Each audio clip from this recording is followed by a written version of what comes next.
folks. So today we are going to look at excretion. We only have 3 topics left, 2 big ones in excretion and the nervous system and 1 small one, but content-wise it's a bit of a toughie.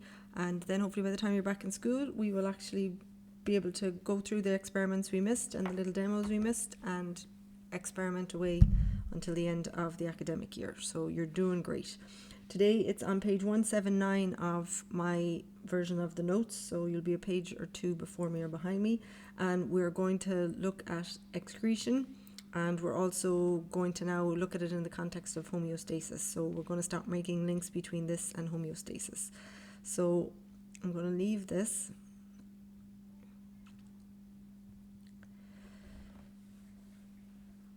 And it's really no fun to explain what the joke means, but this is supposed to be a ship in a bottle as opposed to change the P for a T in a bottle. And that brings us to our beginning, which is what is the difference between egestion and excretion. Now, we have done excretion when we did honor, way back at the beginning of the year. We haven't done egestion yet. We'll do it when we do the digestive system, but you need to be able to distinguish between both of them because they're very different things. So excretion from our earlier chapters is the removal of metabolic waste from the body, and this word is really important because metabolism is the sum of all our chemical reactions. So excretion is getting rid of all of the products of our chemical reactions that we don't want, and this is going to play a role in homeostasis. So to remind ourselves, homeostasis, we'll have it in a little while, but you should hopefully be saying the definition in your head currently. Whereas, I don't know why egestion didn't come up here. Egestion is the removal of undigested or unabsorbed food. So essentially when we poop, we are getting rid of undigested food. It is not waste because we haven't made it. So that's the difference. Excretion, we have made the waste. Egestion, it is undigested food or unabsorbed food that is just going through the pipe from mouth to anus. Okay, so plants then. How do plants excrete their metabolic waste? So what metabolic waste do they make? Well, they do respiration and photosynthesis. So they will lose the oxygen and the water vapor that they meet through their stomata and through lenticels, they're called. Now, we haven't done our plant chapters. We won't do them till roughly this time next year, but on the bottom of every leaf there are little tiny holes. I'm drawing them in up here, and those holes are where plants do gas exchange, so they'll get rid of their excretion products there.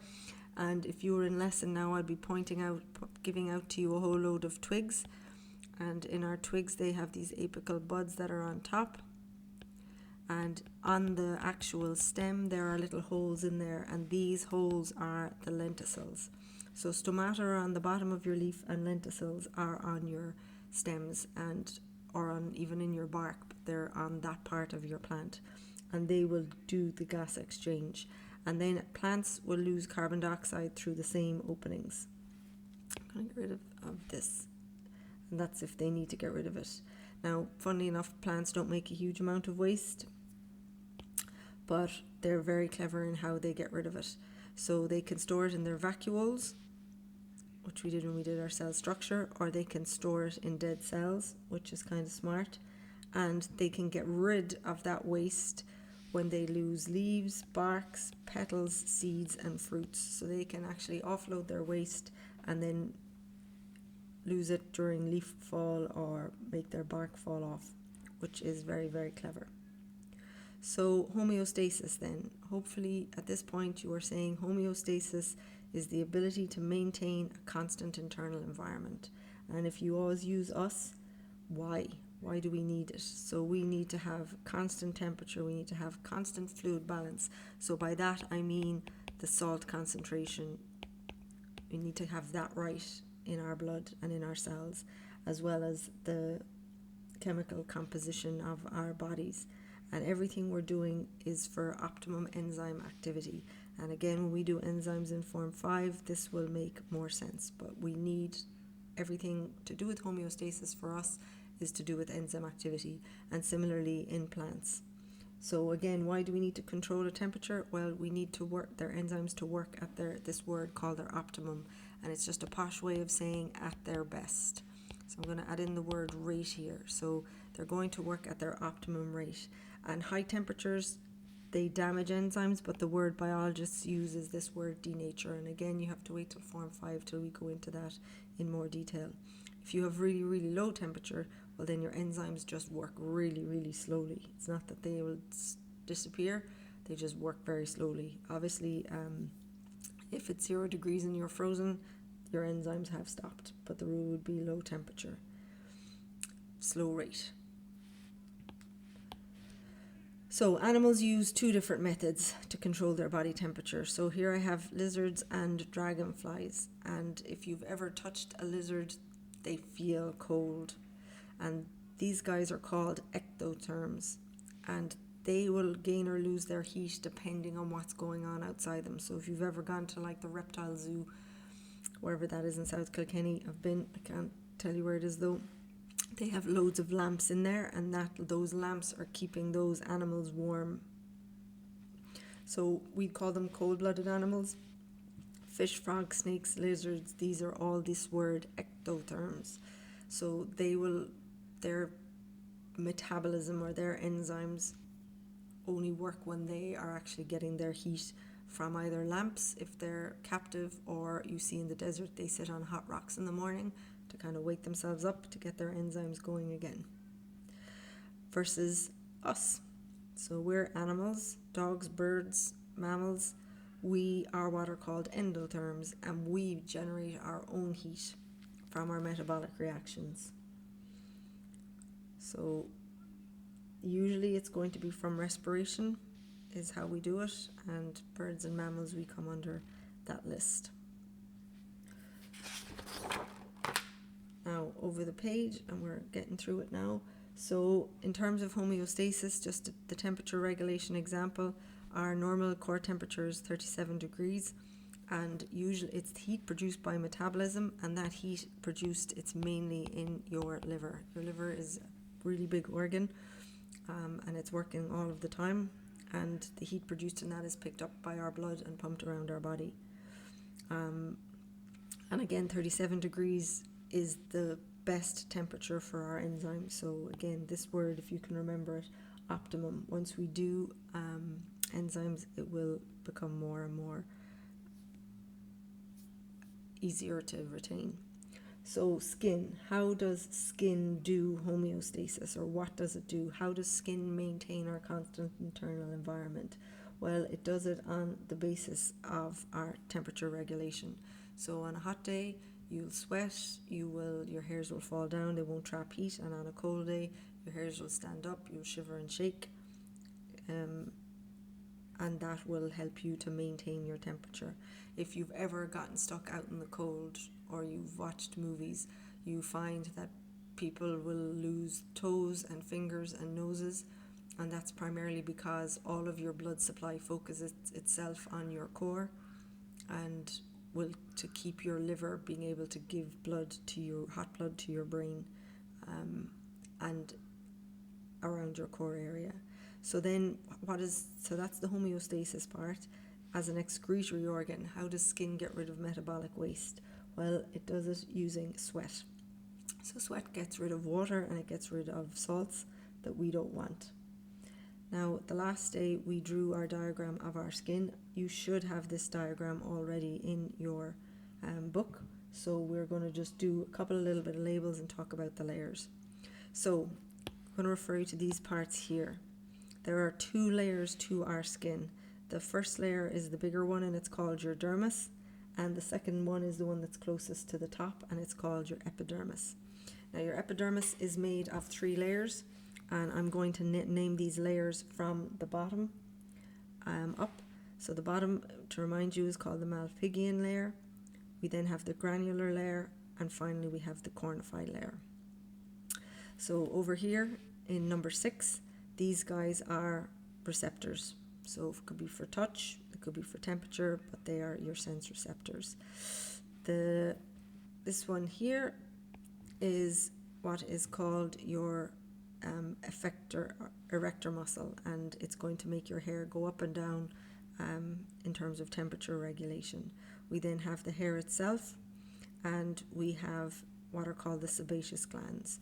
So these secrete oily stuff, especially at puberty. They kind of go a bit mad and then they settle down again, and they secrete what is called sebum. Down here it's not labelled, but this is your hair follicle. So over here on the right hand side we have this kind of white snake thing. There are 3 parts to it. This is a sweat pore at the opening. We have the sweat duct, which is the pipe, and at the bottom we have the sweat gland. And notice how it's on top of your capillaries in your blood, so it's going to take the water out of the blood and bring it up the duct and out the pore. So on the bottom then we have this yellow stuff, and that is your adipose tissue. We have our blood vessels, and again we haven't quite done the names of our blood vessels just yet. You should have done capillary, and depending on your teacher for junior cycle you may have done venule and arteriole. And again we will do those when we get to the circulatory system next year.